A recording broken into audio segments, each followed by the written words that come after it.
Hello and welcome to the Pinwheels pregame show. I'm Mitchell Kaminski, bringing you White Sox talk every Wednesday afternoon. It's World Series week. Very excited to get this thing underway. Two heavyweights going at it. I think you probably got the two best teams from each league, just like you'd want. And I know it's definitely the MLB's dream matchup. They got Yankees, Dodgers for the World Series. Shohei Ohtani versus Aaron Judge, the whole 9 yards. I think the series is going to have a bit of everything. Probably not a whole lot of great starting pitching, but it should be a fun one nonetheless. Couple former White Sox players participating in this one as well. So we'll get to that and some World Series predictions in just a second. I've really enjoyed watching this postseason, the games I can watch anyway. I thought, despite only being a 5-game series, that Guardians Yankees series was excellent. A lot of drama there, and then obviously a lot of star power with the Mets and Dodgers. Dodgers able to outlast them in Game 6, but that was a crazy environment in Shea Stadium up in New York there as well. I don't even know if they call it Shea Stadium anymore.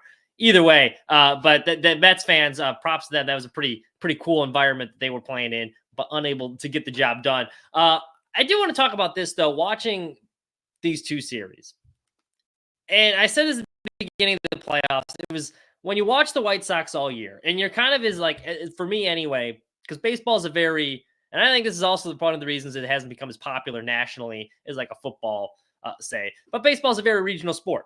You're watching your team every day. You kind of get sucked into a bubble. And for most, the average baseball fan, if they see like a big matchup on television in the regular season, like Dodgers Yankees in the regular season on a Saturday night, are you tuning in to watch that?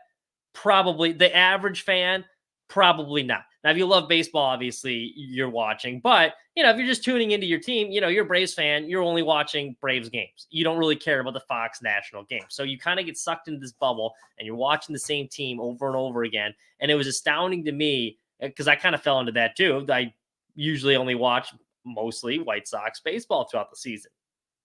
And you watch some of these teams play in the postseason, and it was astounding. The gap between how these competitive playoff teams played baseball and how the White Sox have been playing it, like how far off it was just between like the defensive plays that were being made, the base running decisions, hitting with runners in scoring position, like all this stuff that like you're not used to seeing as a White Sox fan. You see a team go down like 2 runs in the 9th inning. I'm conditioned to think, well, this game's over because our offense hasn't been able to score all day. But like these postseason teams, like, yeah, no, they can. It's a 2-run deficit is not insurmountable all of a sudden. And as the postseason gets further along, and you see the teams that were remaining in it, 3 of the 4 final teams were some of the top teams in payroll. I mean, look at the heading into the season back in April. If you're looking at the payroll numbers this year, the Mets were number 1 with over 300 million. The Yankees had over 300 million in their payroll. Dodgers got up there too once they signed Ohtani, but they didn't even spend as much as the Mets. They were close to 300 million, but they were right around 200 million. Then you had the Phillies, who were 4th, who they got knocked out earlier in the round. And then the Astros were the 5th in payroll. So the all top 5 teams, all of whom made the playoffs, top 5 in payroll. So that's out is the Moneyball days, and I see all these memes on Twitter of like, oh, like the Juan Soto home run with the Moneyball music behind it, which is like so stupid if you really think about what that movie was about, because they're the furthest thing from it. They went out and they bought these powerhouse teams. I'm all for it. I think it's good for the health of the game that they're wanting to pay players, and the Mets have an owner who wants to win and is invested in winning and willing to go get assets to help them win. Or like same with the Dodgers, where they're not petrified of losing their future and prospect comping. They're willing to make a move and take a risk and trade for guys and bring them in. So spending money, taking risks, making smart decisions. That's how a lot of these teams ended up where they are. And you go back to the White Sox now. Where are they in payroll? They're 15th. They're always right around there. Even when they were contending, they were right around 6th, 7th. They were never investing in these big stars. These teams in the World Series have star power. White Sox never have it. That's number 1. Number 2, when these teams realized they were competitive, and the Dodgers realized they were in the race, what do? Did they sit on their ass? Well, we got Shohei. That should be enough. No. They went out, they made moves, they added a Michael Kopech, they added a Tommy Edman, they made the team better. What did the White Sox do a couple years ago at the trade deadline when it looked like they might have been in position?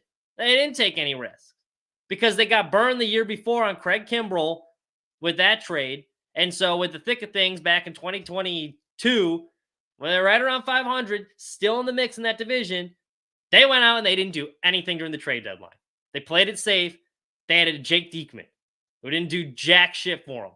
And that team went from, hey, we could get into the playoffs here to fizzling out of contention, ended up missing the playoffs. We haven't been back since 2021. So they didn't go out and make any moves. They don't spend money on star power. And then the other teams that did happen to make it this far, like the Guardians and the Royals, who clearly looked outmatched in each of their series. Now the Guardians entered this pretty low. They were the third lowest payroll in the MLB back in April at 93,000 at the time. So not a whole lot being, or not 93,000, excuse me, 93 million at the time, beg your pardon. But still not nearly on the level where these other teams spending like 300 million. So, and that was third lowest in the MLB. But where they make the difference was they had a good structure in place and the pretty good, well-run organizations, and they're able to identify talent. That talent, they keep them there for a long time. The guys they hitch their wagons to, the Jose Ramirez's, the Bobby Witt Juniors, those were good guys to hitch your wagon to and invest in long term.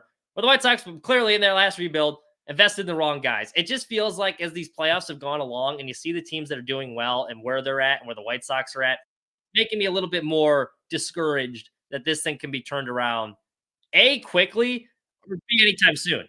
I don't think I think they're so far off right now. It's a little discouraging. We'll go to the manager conversation. We got David in the chat. He's asking who do we think the best choice is for manager. That's going to be interesting to see who they take. I don't think it's going to make a huge difference who the manager is or not with the way the roster is going to be.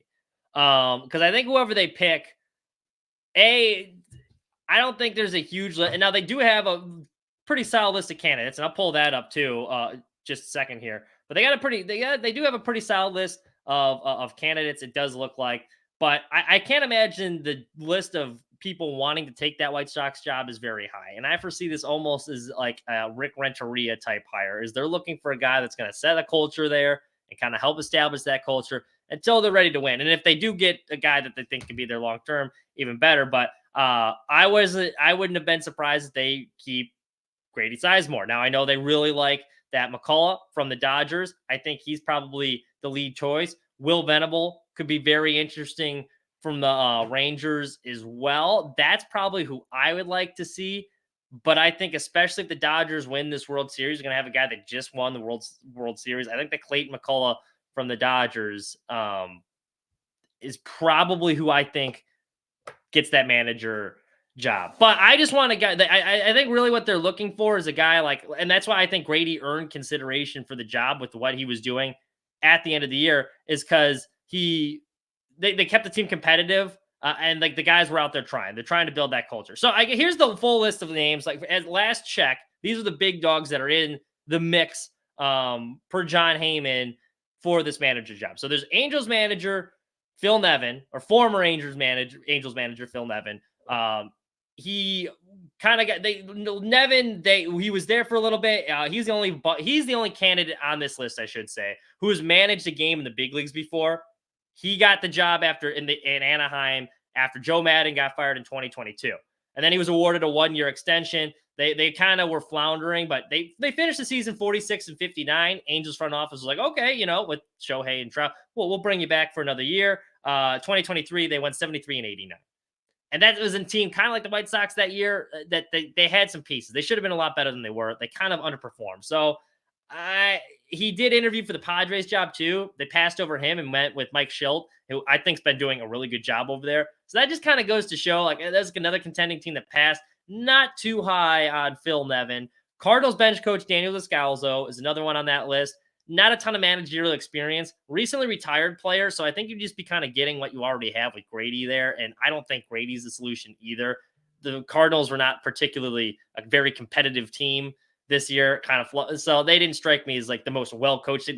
They didn't hit very well. And I know that's not on the manager job, but they didn't hit well with scoring runners in scoring position either. There's a lot of close games that they lost this year. I thought they probably should have won living out in Missouri, having to watch way more Cardinals baseball than I would have liked to. But I would not be, I'm not crazy about Daniel Scalzo either. And then Rangers bench coach Will Venable, he's probably the one outside of McCullough that that would be the one that I think makes a lot of sense. Now he's a 9-year veteran. He turned down an opportunity to manage the Mets. And he's kind of in line to get that Rangers job once Bruce Bochy retires. So I think that's kind of unlikely to hire, but he would be the one I'd have circled on that list as Venable.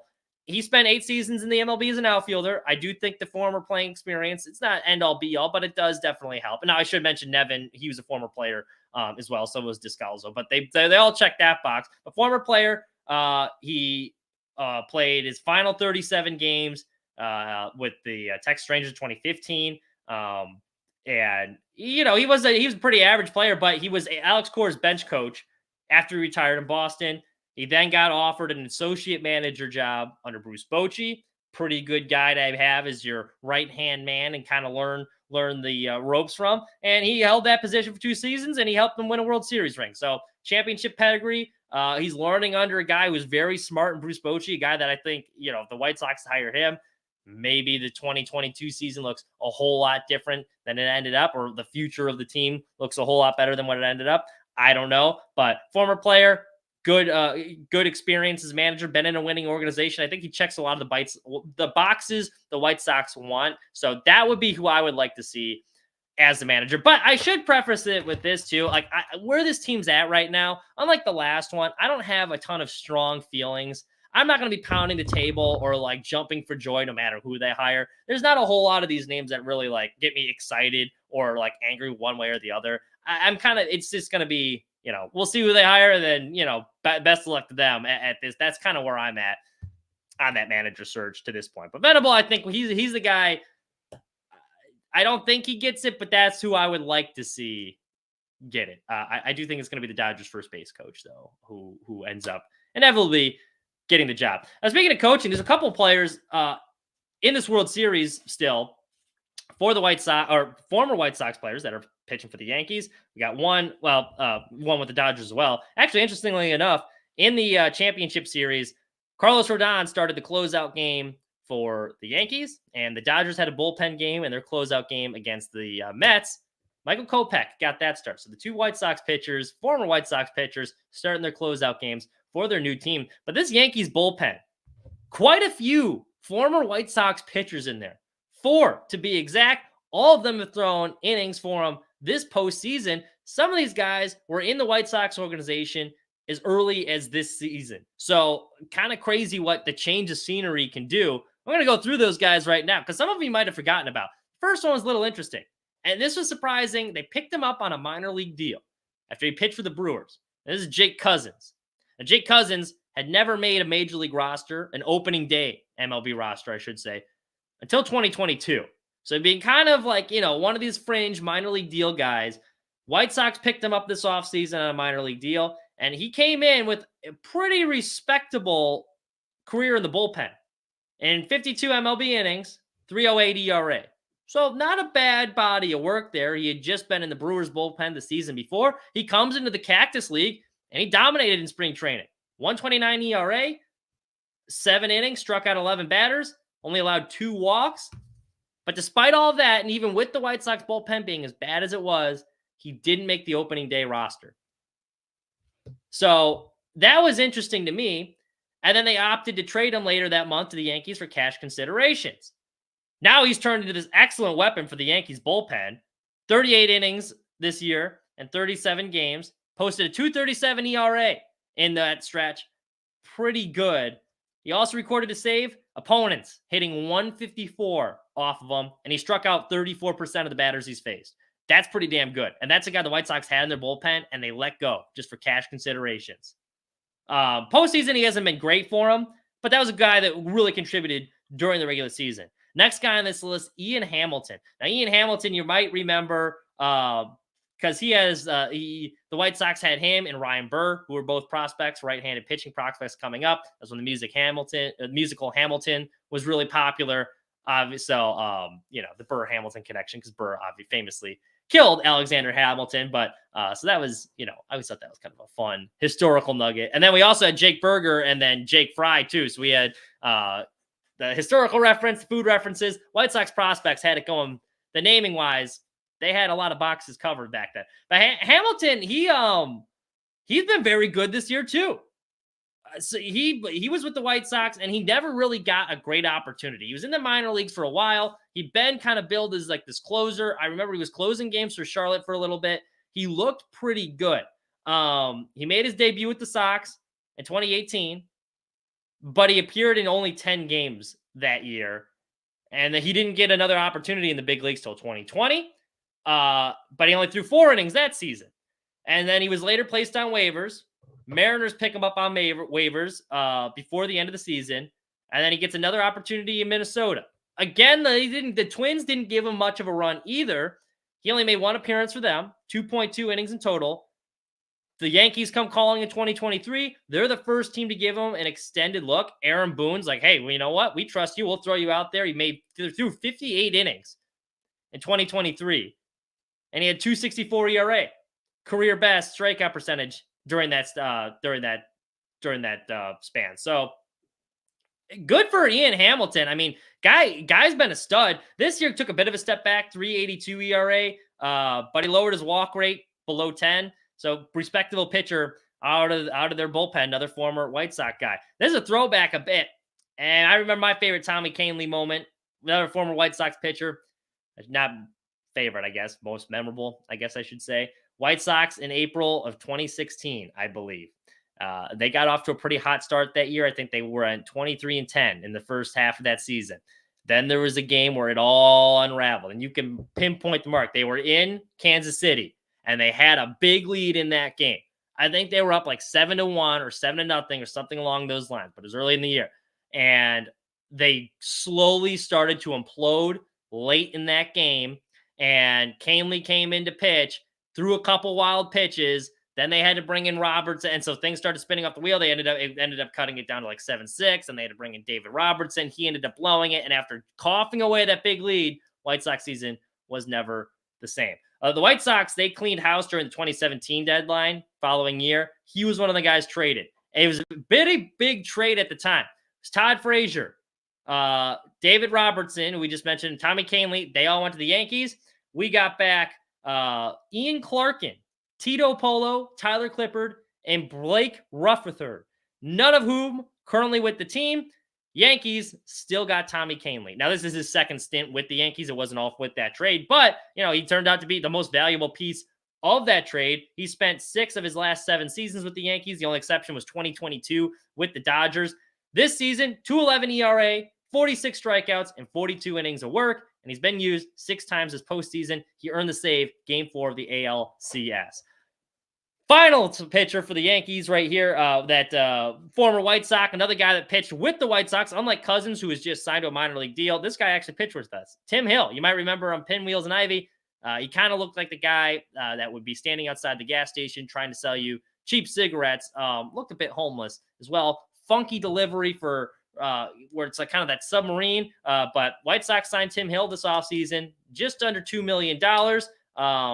He had a pretty good ground ball percentage with the Washington Nationals. And his numbers with the Sox this year were not great, but there's a lot of Aaron Bummer with him that I think he kind of got a little unlucky. The numbers were a bit deceiving. He threw the ball a little bit better than the numbers showed. In 27 games, he had a 5.87 ERA. He also served up 41 hits, and opponents were hitting him hard. Unlike Bummer, 387, they were hitting to get the stem. White Sox DFA'd him on June 12th.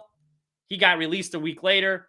Yankees scraped him off the bottom of the barrel once after he got released. But he had a 63.8 ground ball rate for the White Sox. That's one of the highest marks in the MLB this season. And his average exit velocity off of him while he was getting hit a lot was only 87.2.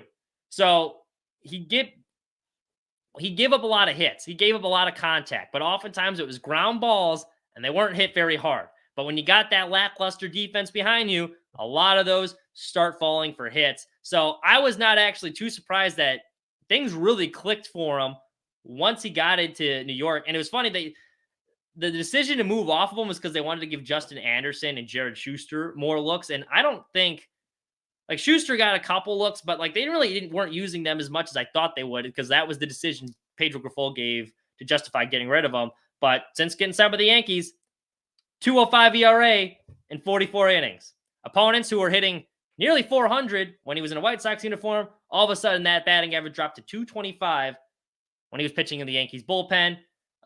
Walk rate dropped from 8.5% with the White Sox to 5.2%. He's also been damn good this postseason, 7 postseason appearances this year. And he has, actually, I don't know if it has been 7, but he's got a 159 ERA, 5.2 innings of work this year, pair of strikeouts as well. So good for Tim Hill. Good for all these guys leaving the White Sox, all of a sudden flourishing in another organization. David asks here, what about Paulie or AJ as bench coaches or position coaches? If they want to bring him in, fine. I'm not really for it. I think, I'm over the nostalgia of the 05 team. I think just because they were great players for us doesn't mean they're going to be great coaches. I don't think Paulie has any interest in coaching. I mean, maybe he does. I don't know. I've never talked to him, but I know he's down in Arizona and he was coaching his kids like Little League or something. And he seemed like he was in a pretty good spot. So I don't know how much interest he would have coming back to coach in the big league level. He's also got no coaching experience. And a lot of the times these good players, and Paulie was a very good player, borderline Hall of Famer, definitely, probably misses that, but borderline Hall of Famer. But a lot of times these good players, teaching other guys, it doesn't translate quite as well because it came to him naturally. Now, I'm not saying that's the case with Paulie. He might be a great hitting coach. I don't know, but I'm not pounding the table for AJ. I know a lot of people want AJ's manager too. I think that's a bad idea. I let the guy bring in whoever they hire as the manager. Let him identify the coaches that he thinks is going to best help make that staff work and maximize his capabilities as manager. So they hire one of Will Venable, and Will Venable says, I want AJ as my bench coach. Fine with me. But if it's Jerry, oh, you know what? We need a White Sox touch in here. Let's get an 05 guy on this bench to appease the fan base. That's not going to do. I mean, who are we kidding? I don't think that's going to do anything. And if they end up sucking, I don't want my last memory of AJ Przinsky with the White Sox to be as a fired hitting coach because the team was last in runs scored for the 3rd consecutive season and failed to draw any walks. I don't need that. I don't need that. I remember my dad would say the same thing about Robin Ventura. It's like, almost because like that was one of, his favorite players back in the day. Robin and those guys back in the night, they had a lot of good teams. He was a really beloved player in Chicago, and then he took that manager job, and reputation took a bit of a slide because of that. The way people view him in his White Sox career, it's got a bit of an asterisk now because you got that manager stint hanging over him that wasn't particularly great. So I'm not as bullish on bringing back a former 05 guy for just a coaching role. The manager they hire wants to bring him in, great, but I'm not one that's desperate to see an 05 guy in the dugout. World Series prediction here. I do think it's a great matchup. I don't know if I'm rooting for anyone. I'm rooting for all the former Sox guys. I really specifically Kopech and Carlos Rodon. I hope they throw the ball well. I got the Dodgers winning this one in 6 games. I think just the Yankees bullpen, they were in a war against Cleveland. It might have been 5 games, but like you could see it late. And I think that was a big problem with Clase too. Emmanuel Clase, the Guardians closer, he was unhittable in the regular season, but the Yankees saw him so much because both of these teams, their starters couldn't go deep into games. They were both getting into the bullpen really, really early. And so the Yankees had just seen Clase a bunch throughout that series. And all of a sudden, he became a lot more hittable because they were using him every day. They started to see him a lot more. And by the end of that series, they were all over. Like, there was no more secrets anymore. A little bit of that happened with the Yankees bullpen, too. I think the Dodgers they've had to go to a couple bullpen games, but I think their bullpen a little bit deeper. I trust some of the guys they have there more. They're able to get away with the bullpen gay type thing, but they got Flaherty going game 1. Then you're going to have Yamamoto, who's pretty good. You can get like 5 innings out of them. I think they're in pretty good shape there. Now, there has been all these added days of rest, which definitely helps. But I think that Yankees bullpen, you can hit them. you can hit. I don't think that the Guardians have this explosive offense. If you can get to that bullpen early enough, especially early in that series, I think that could spell problems for them. Lineup wise, I think they could go toe to toe. They're both of them, especially the middle of that Yankees lineup. And the way Giancarlo Stanton's been hitting it, he's gotten a lot of flack, but that guy's been phenomenal. He's been one of the best, if not the best player in the postseason this year.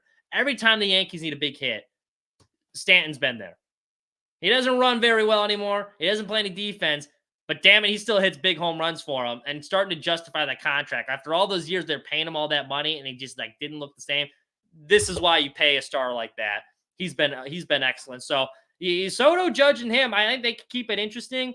I think though Dodgers just a bit deeper, especially on the pitching side. So I got them winning in 6 games. Thank you. So that's all I have for you. Thank you so much for joining us this week. We'll be back. Some more White Sox talk coming next week. We should have a little bit more on the manager situation. I know they're going to be making a decision soon. All reports say end of August or at last week of October, first 2 weeks of November. That's when we should expect to see a decision made. So could be an announcement coming in the near future. Also, final thing I forgot to mention: Illinois Governor J.B. Pritzker, and I guess not new news, but another article came out from ABC7. He basically told Jerry Reinsdorf and them to kick rocks. Reinsdorf been in the headlines a bit this offseason, talking to Dave Stewart. Oh, we're going to move the team to Nashville. We might sell the team. He wants funding for that new stadium in the 78. Pritzker was asked about it the other day, and he's like, yeah, no. Unless there's a long-term investment for the taxpayers, we're not spending their money on that. He can finance it himself. And you know what? Politics aside, good for you, JB. There's no reason. They're already currently right now, Illinois taxpayers are still paying off Guaranteed Rate Field. And he wants to extend those bonds so he can help finance this project that's going to be privately owned. There's no benefit in that. Reinsdorf's got plenty of money. He can pay for his own damn stadium. So I'm glad they're not making the Cook County residents have to flip the bill for Reinsdorf Stadium just because you can't put a winning team on the field and people don't want to show up. So there you go. That is all we have for you. We'll be back next week, Wednesday at noon. Thank you for joining us. Have a wonderful rest of your week.